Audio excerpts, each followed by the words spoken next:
My journey to becoming a night shift receptionist at a small hotel in Norway wasn't exactly planned. After graduating with a degree in hospitality management, I had dreams of working at luxurious resorts, but the job market had other ideas, and I found myself struggling to find work in my field. When an opportunity came up for a night receptionist position at a quaint hotel in Norway, I jumped at the chance. It was a foot in the door, and I figured I could work my way up. Plus, the idea of living in a new country was exciting. At first, the job was everything I expected. Quiet nights, minimal guest interaction, and plenty of time to catch up on my favorite shows and games. But as the months wore on, the monotony started to get to me. I found myself craving some excitement, anything to break up the tedium of my shifts. That's when I received an email from someone calling themselves Scooter. It was a typical scam attempt. He wanted to book a room for an extended stay and asked for pricing information so he could send his credit card details. Normally, I delete these without a second thought. But that night, boredom got the better of me. I decided to play along and see where it would lead. I sent Scooter a quote for a 20-day stay, making sure to mention our free cancellation policy. To my surprise, he responded quickly with a credit card number. When I ran it through our system, it didn't match Scooter's name. Intrigued, I told him the card was declined and asked for another. He promptly sent a different card. Again, not in his name. At this point, I knew I was dealing with a scammer, but instead of shutting it down, I decided to turn the tables. I told Scooter the second card had gone through and gave him a fake booking reference. A few hours later, right on cue, Scooter emailed to cancel the booking and requested a refund to a different card. He claimed he'd lost his wallet and deactivated the original card. I played along, telling him it wouldn't be a problem to transfer the refund to the new card. Scooter eagerly provided the new card number and asked if I could process the refund right away. I replied that I'd be happy to help, but explained that our email server was scheduled for maintenance in a few minutes. I told him my boss would handle the transfer on Monday, but if he needed the money sooner, he could call the hotel before my shift ended at 7 a.m.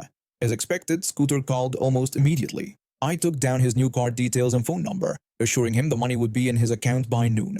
After my shift, curiosity got the better of me. Using the phone number Scooter provided, I managed to find his Facebook profile. To my amazement, he had an open profile that listed his address and employer. Even more shocking, he worked at another hotel. Realizing the implications, I decided to take action. I called Scooter's hotel and spoke with the manager. I explained that I had reason to believe one of their employees was involved in credit card fraud, and that the compromised cards belonged to some of their recent guests. The manager sounded confused and asked who I was talking about. I gave him Scooter's name and the names on the credit cards he'd tried to use. The manager's reaction was explosive. He mentioned that Scooter was there on a government work program. He assured me he would deal with the situation immediately. Feeling like I needed to do more, I contacted Visa and MasterCard to report the attempted fraud. They were very interested in the information I provided, especially the connection to Scooter's workplace. A few days later, I received a call from the police asking for a statement. I told them everything I knew, hoping it would be enough to stop Scooter's scamming activities for good. I never heard directly what happened to Scooter, but I couldn't resist checking his Facebook profile a few weeks later. His employment status had changed. He no longer worked at the hotel. Looking back, I realized my boredom could have led me down a dangerous path.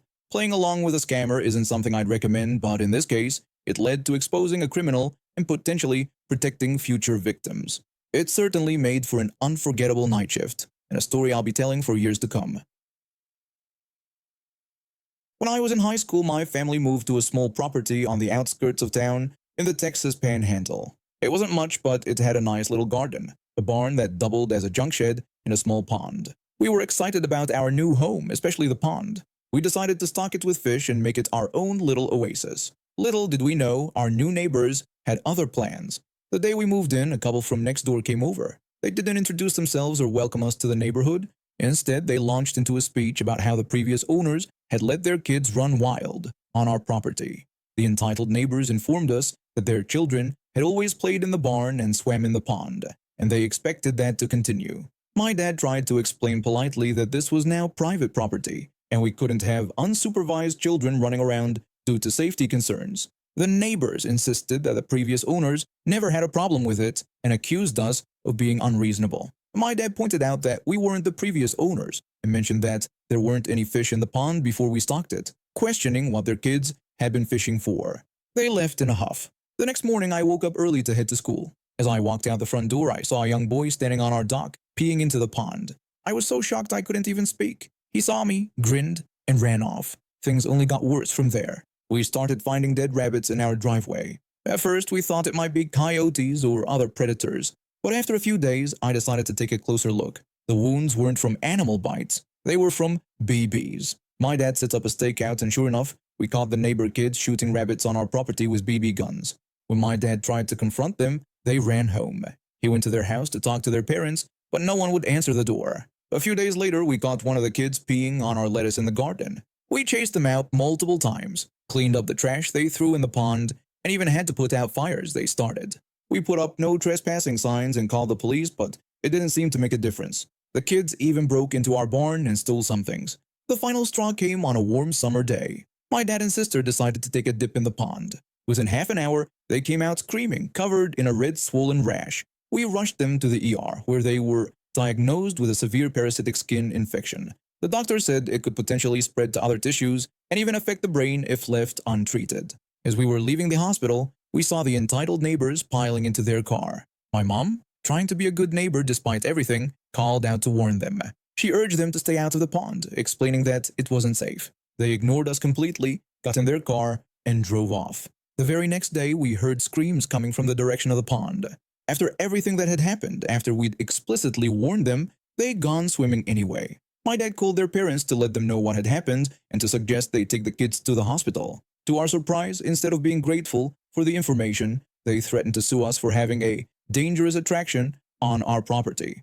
My dad reminded them that we had put up no trespassing signs, told them multiple times to keep their kids off our property, and even warned them specifically about the pond the day before. He asked how this could possibly be our fault. The entitled parents argued that we should have fenced off the pond and claimed their poor babies were suffering because of our negligence. My dad retorted that their poor babies had been trespassing, vandalizing our property, killing animals, and ignoring every warning we'd given. He suggested that if they had been paying attention to what their kids were doing, none of this would have happened.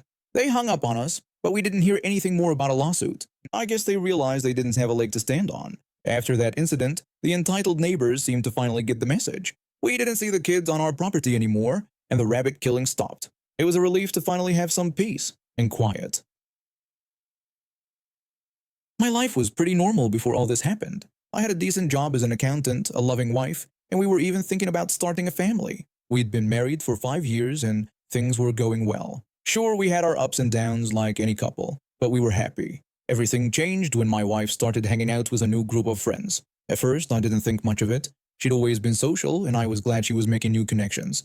But then I noticed she was staying out later and later, coming home with bloodshot eyes and a jittery energy I'd never seen before. I confronted her about it, and after some pushing, she finally admitted she'd been using meth. I was shocked and heartbroken. I knew we had to get her help, but she refused, saying she had it under control. That's when I decided to take matters into my own hands. I did some digging and found out who her dealer was. He worked at a local store, but everyone knew that wasn't his main source of income. I went to confront him one day after work. I approached the dealer and asked if I could talk to him for a second. He responded gruffly, asking what I wanted. I told him I knew about his side job and what he'd been doing with my wife. I asked him nicely to stop contacting her and selling her drugs. The dealer tried to play dumb, saying he didn't know what I was talking about. I then proposed a deal. If he agreed to never contact her or answer if she called, I'd walk away right then with no police involvement or trouble. After a moment, the dealer agreed, saying he'd leave her alone. We shook hands. 2 months later, I lost my job because I was spending so much time trying to help my wife. She finally agreed to go to rehab, but our savings were drained. Meanwhile, this guy was still out there partying and ruining lives. I couldn't let it go. I started following him, taking notes on his routine. I learned when and where he picked up his drugs, the routes he took, everything. Then I made a call to his workplace's corporate office. I spoke to someone at the corporate office, telling them I needed to report something about one of their employees. I informed them that he had been selling drugs out of their store. 2 days later, he was fired. But that wasn't enough for me. I called a friend who works for the state police. I told my friend that I'd been tracking this drug dealer. I admitted I knew it wasn't exactly legal, but expressed my desire to help take him down.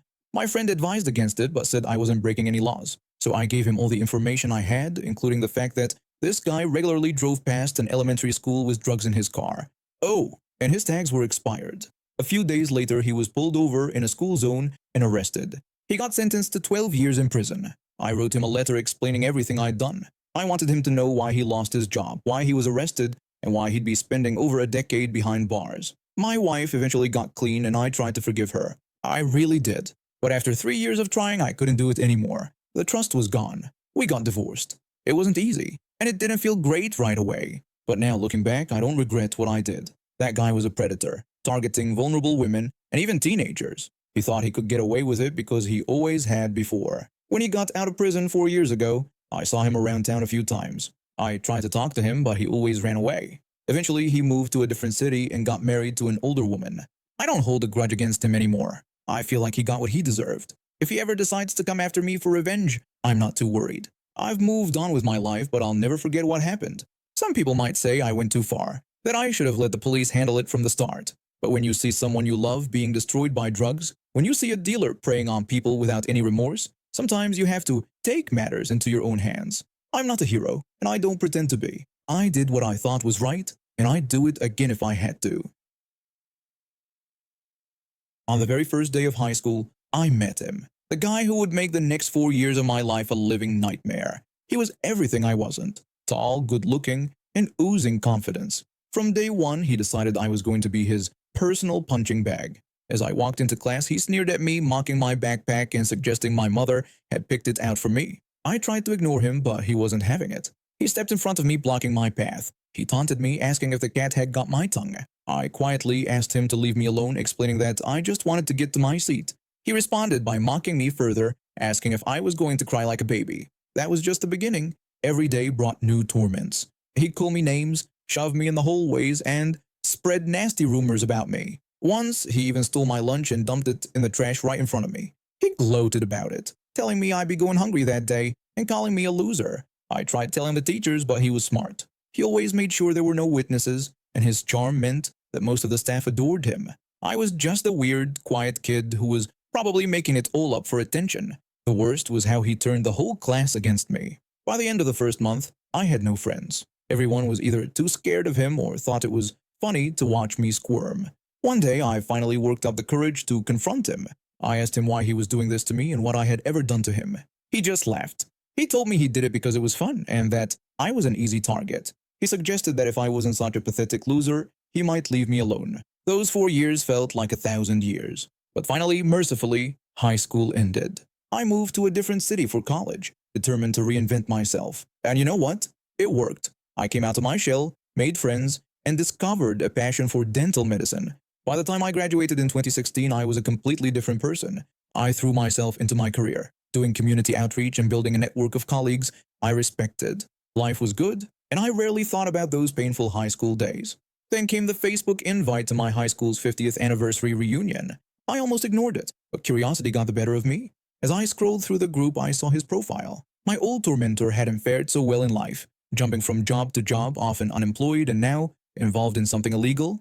He and his wife were performing dental work without a license, charging desperate people a fraction of the normal cost for things like braces. As a licensed dentist, I knew how dangerous this could be. Improper dental work can cause serious, lasting damage. For a moment, I felt a surge of vindictive glee. Here was my chance to get back at him for all those years of torment. But then I remembered my oath as a dentist, to do no harm and to protect public health. This wasn't about revenge anymore. It was about stopping someone dangerous before they hurt more people. I reached out to some colleagues in the local dental association, explaining the situation. They put me in touch with law enforcement, and together we planned an undercover operation. A few weeks later, I got the call. They'd caught him red-handed, installing braces on an undercover officer. Both he and his wife were arrested on the spot. I never told him I was involved in his arrest. As far as he knows, it was just bad luck. Last I heard, they're both still in jail awaiting trial. The legal system here moves slowly, so it could be a while before they face a judge. I've moved on with my life now. I have a successful practice, good friends, and a community I care about. Those high school days are just a distant memory. But sometimes when I'm treating a nervous young patient, I remember that scared kid I used to be. And I do everything I can to make sure they feel safe, respected, and cared for. Because in the end, that's what really matters.